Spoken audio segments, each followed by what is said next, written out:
ਤੇ ਸਾਧੂ ਦੇ ਘਰੋਂ ਕਹਿੰਦੇ ਈਡੀ ਜਾਂਚ ਸ਼ੁਰੂ ਕਰਕੇ ਜਾਊਗੀ ਮਹਿਲਾਂ ਤੱਕ ਜੀ।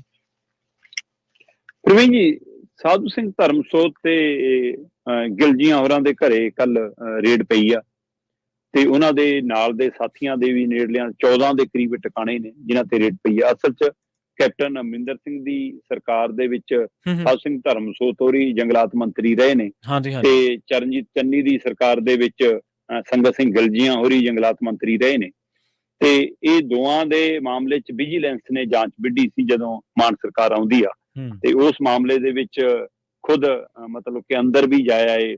ਇਸ ਮੌਕੇ ਦੋ ਜ਼ਮਾਨਤ ਤੇ ਵੀ ਹੈਗੇ ਨੇ। ਸਾਧੂ ਸਿੰਘ ਧਰਮਸੋਤ ਤਾਂ 2 ਮਾਮਲਿਆਂ 'ਚ ਅੰਦਰ ਜਾਏ, ਆਮਦਨ ਤੋਂ ਵੱਧ ਜਾਇਦਾਦ ਮਾਮਲੇ 'ਚ ਵੀ, ਜੰਗਲਾਤ ਵਾਲੇ ਮਾਮਲੇ 'ਚ ਵੀ।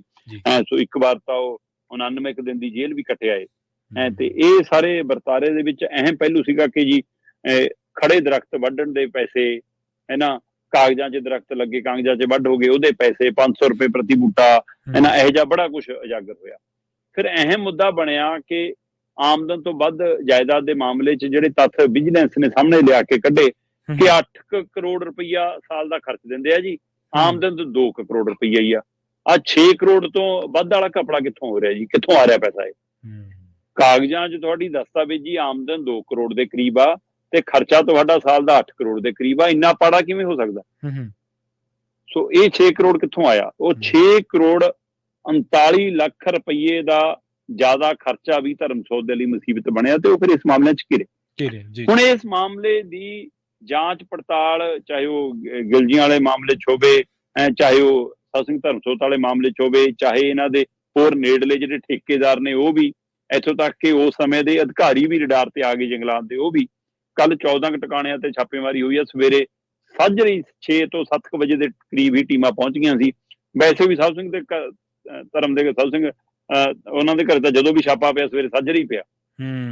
ਪਿਛਲੀ ਵਾਰ ਵੀ ਜਦੋਂ ਪਿਆ ਸੀ ਤਦ ਵੀ ਮੁੱਖ ਮੰਤਰੀ ਭਗਵੰਤ ਮਾਨ ਕਹਿੰਦੇ ਸੀ ਮੈਂ ਹੀ ਕਿਹਾ ਕਿ ਸਾਜਰੇ ਚੱਲ ਜਾਓ, ਪਤਾ ਨਹੀਂ ਦਿਨ ਚੜ੍ਹਦੇ ਨੂੰ ਕਿਸੇ ਪਾਰਟੀ 'ਚ ਨਾ ਹਨਾ ਬਦਲ ਨਾ ਲਵੇ ਪਾਲਾ। ਸੋ ਇਹ ਜਿਹੜਾ ਕੱਲ 7 ਵਜੇ ਸ਼ੁਰੂ ਹੋਇਆ, ਰਾਤ ਦੇ 7 ਵਜੇ ਤੱਕ ਜਾਰੀ ਸੀਗੇ। ਖੰਨੇ ਦੇ ਵਿੱਚ ਵੀ ਛਾਪਾ ਪਿਆ, ਠੇਕੇਦਾਰ ਖਾਸਾ ਨੇੜਲਾ ਮੰਨਿਆ ਜਾਂਦਾ ਇਹਨਾਂ ਦਾ, ਉਹਦੇ ਘਰੇ ਵੀ ਛਾਪਾ ਪਿਆ। ਸੋ ਇਹ ਸਾਰੀ ਕਾਰਵਾਈ ਦਾ ਆਧਾਰ ਵਿਜੀਲੈਂਸ ਦਾ ਐਕਸ਼ਨ ਪਲਾਨ ਆ ਪੁਰਾਣਾ। ਠੀਕ ਹੈ, ਅੱਛਾ। ਅਸਲ 'ਚ ਇਹ ਪੜਾਅ ਨੇ ਪ੍ਰਵੀਨ ਜੀ। ਜਦੋਂ ਵਿਜੀਲੈਂਸ ਕਿਸੇ ਲੀਡਰ ਦੇ ਖਿਲਾਫ, ਅਧਿਕਾਰੀ ਦੇ ਖਿਲਾਫ, ਸਾਬਕਾ ਮੰਤਰੀ ਸੰਤਰੀ ਦੇ ਖਿਲਾਫ ਕੋਈ ਅਜਿਹਾ ਮਾਮਲਾ ਖੋਲਦੀ ਹੈ ਜਿਹਦੇ ਵਿੱਚ ਆਮਦਨ ਤੋਂ ਵੱਧ ਜਾਇਦਾਦ ਦਾ ਮਾਮਲਾ ਵੀ ਸ਼ਾਮਲ ਹੋ ਜਾਂਦਾ, ਫਿਰ ਉਹ ਈਡੀ ਦੀ ਰਡਾਰ ਤੇ ਵੀ ਆ ਜਾਂਦਾ। ਤੇ ਈਡੀ ਨੇ ਸਾਰੇ ਦਸਤਾਵੇਜ਼ ਵਿਜੀਲੈਂਸ ਤੋਂ ਮੰਗੇ ਸੀ ਇਹਨਾਂ ਬਾਰੇ ਤੇ ਇਹਨਾਂ ਦੇ ਦਸਤਾਵੇਜ਼ਾਂ ਨੂੰ ਉਹਨਾਂ ਨੇ ਮਹੀਨਿਆਂ ਬੱਧੀ ਖੰਗਾਲਿਆ, ਫਰੋਲਿਆ, ਜਾਂਚਿਆ, ਪੜਤਾਲਿਆ ਤੇ ਉਹ ਤੋਂ ਬਾਅਦ ਜਦੋਂ ਉਹਨਾਂ ਨੂੰ ਲੱਗਿਆ ਕਿ ਹਾਂ ਇਸ ਮਾਮਲੇ 'ਚ ਕੁਝ ਲੱਗਦਾ ਜੀ, ਫਿਰ ਉਹਨਾਂ ਦੀ ਅਚਨਚੇਤੇ ਛਾਪੇਮਾਰੀ ਹੋਈ ਹੈ। ਠੀਕ ਹੈ। ਔਰ ਇਹ ਛਾਪੇਮਾਰੀ ਅਜੇ ਕਹਿੰਦੇ 1-2 ਪੜਾਵਾਂ 'ਚ ਹੋਰ ਹੋ ਸਕਦੀ ਹੈ, ਜਾਂ ਉਸ ਸਮੇਂ ਦੇ ਇਹਨਾਂ ਦੇ ਅਧਿਕਾਰੀਆਂ ਦੇ ਘਰਾਂ 'ਚ ਵੀ ਹੋ ਸਕਦੀ ਹੈ, ਉਹਨਾਂ ਦੇ ਦਫ਼ਤਰਾਂ 'ਚ ਵੀ ਹੋ ਸਕਦੀ ਹੈ। ਸੋ ਪਰ ਇਹ ਛਾਪੇਮਾਰੀ ਹੁਣ ਇਸ ਗੱਲ ਲਈ ਤਸਦੀਕ ਕਰਨ ਲਈ ਹੈ ਕਿ ਜੋ ਸਾਨੂੰ ਵਿਜੀਲੈਂਸ ਦੇ ਰਿਪੋਰਟਾਂ 'ਚੋਂ ਮਿਲਿਆ, ਵਿਜੀਲੈਂਸ ਦੇ ਦਸਤਾਵੇਜ਼ਾਂ 'ਚੋਂ ਮਿਲਿਆ ਕਿ ਉਹਦੇ ਨਾਲ ਮੇਲ ਖਾਂਦਾ ਕੁਝ। ਹੁਣ ਜੇਕਰ ਇਹ ਲੱਗਿਆ ਕਿ ਮੇਲ ਖਾਂਦਾ, ਫਿਰ ਈਡੀ ਅਗਲੀ ਕਾਰਵਾਈ ਵੱਲ ਵਧੂਗੀ, ਫਿਰ ਈਡੀ ਦਾ ਅਗਲਾ ਐਕਸ਼ਨ ਪਲਾਨ ਹੋਊਗਾ, ਫਿਰ ਉਹ ਕੇਸ ਚੱਲੂਗਾ, ਸਾਰਾ ਕੁਝ ਹੋਊਗਾ, ਗ੍ਰਿਫਤਾਰੀਆਂ ਤੱਕ ਹੋ ਸਕਦੀਆਂ, ਕੁਝ ਵੀ ਹੋ ਸਕਦਾ। ਪਰ ਪੰਜਾਬ 'ਚ ਕੱਲ ਦੀ ਚਰਚਾ ਹੁੰਦੀ ਰਹੀ ਪ੍ਰਵੀਨ ਜੀ ਸਿਆਸੀ ਗਲਿਆਰਿਆਂ 'ਚ ਜੀ ਕਿ ਕੋਈ ਵੀ ਅਫਸਰ, ਕੋਈ ਵੀ ਐਮਐਲਏ, ਕੋਈ ਵੀ ਮੰਤਰੀ ਉੱਪਰ ਵਾਲੀ ਛਤਰੀ ਦੀ ਸ਼ਹਿ ਤੋਂ ਬਿਨਾਂ ਇਹੋ ਜਿਹਾ ਕੁਝ ਨਹੀਂ ਕਰ ਸਕਦਾ। ਜੀ। ਤੇ ਕੀ ਧਰਮਸੋਤ ਦੇ ਉੱਤੇ, ਕੀ ਗਿਲਜੀਆਂ ਦੇ ਉੱਤੇ ਜਿਹੜੀ ਮੁੱਖ ਮੰਤਰੀ ਵਾਲੀ ਛਤਰੀ ਸੀ ਉਹਦਾ ਸਹਾਰਾ ਸੀ, ਜਾਂ ਪਾਰਟੀ ਦੀ ਹਾਈ ਕਮਾਂਡ ਦੀ ਛਤਰੀ ਸੀ ਉਹਦਾ ਸਹਾਰਾ ਸੀ? ਬਿਲਕੁਲ ਸਹੀ।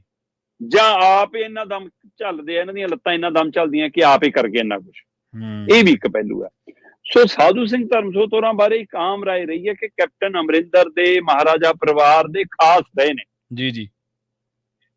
ਕੀ ਈਡੀ ਦੀ ਜਾਂਚ ਇਹਨਾਂ ਦੇ ਘਰ ਤੱਕ ਆ ਕੇ ਰੁਕ ਜਾਏਗੀ, ਜਾਂ ਇਹ ਜਾਂਚ ਮਹਿਲਾਂ ਤੱਕ ਜਾਏਗੀ? ਇਹਦੀ ਚਰਚਾ ਖੂਬ ਰਹੀ ਜੀ।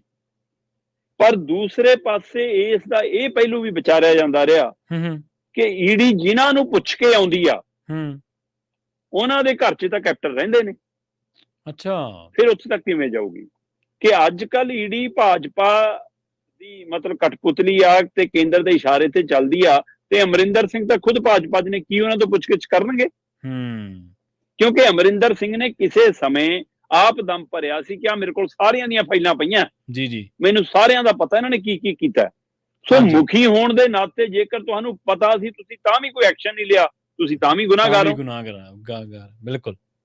ਤੇ ਜੇ ਤੁਹਾਨੂੰ ਪਤਾ ਹੀ ਨਹੀਂਗਾ, ਹੂੰ ਤੁਹਾਨੂੰ ਪਤਾ ਲੱਗ ਗਿਆ, ਤੁਸੀਂ ਉਹਨਾਂ ਤੇ ਕੀ ਕਾਰਵਾਈ ਕਰਾਈ ਜੀ, ਕਿਹੜਾ ਪਰਚਾ ਦਰਜ ਕਰਾਇਆ ਜੀ, ਕਿਹੜਾ ਐਕਸ਼ਨ ਦਵਾਇਆ ਜੀ। ਹੂੰ ਸੋ ਚੁੱਪ ਰਹਿਣਾ ਤੋਂ ਓਲੇ ਕਰਨਾ, ਗੱਲ ਅੱਖਾਂ ਮੀਚ ਲੈਣੀਆਂ, ਜੀ ਤਾਂ ਇਹਦੇ ਵੀ ਕਈ ਮਾਇਨੇ ਨੇ। ਕੀ ਹੁਣ ਈਡੀ ਇਸ ਦੀ ਕਾਰਵਾਈ ਨੂੰ ਗਾਂਹ ਵਧਾਉਂਦਿਆਂ ਅਮਰਿੰਦਰ ਦੇ ਕਾਰਜਕਾਲ ਨੂੰ ਬਤੌਰ ਮੁੱਖ ਮੰਤਰੀ ਉਹਨਾਂ ਦੇ ਦੌਰੇ ਨੂੰ ਉਹ ਸਾਰੇ ਪੀੜ੍ਹੇ ਨੂੰ ਵਿਚਾਰੂਗੀ? ਕੀ ਇਹ ਉੱਥੇ ਤੱਕ ਜਾਂਚ ਜਾਊਗੀ ਜਾਂ ਇਹ ਭਾਜਪਾ ਕਰਨ ਉਸ ਦੇ ਬੂਹਿਆਂ ਤੋਂ ਪਹਿਲਾਂ ਹੀ ਰੁਕ ਜੂਗੀ? ਇਹਦੀਆਂ ਖਾਸੀਆਂ ਚਰਚਾਵਾਂ ਹੁੰਦੀਆਂ ਰਹੀਆਂ।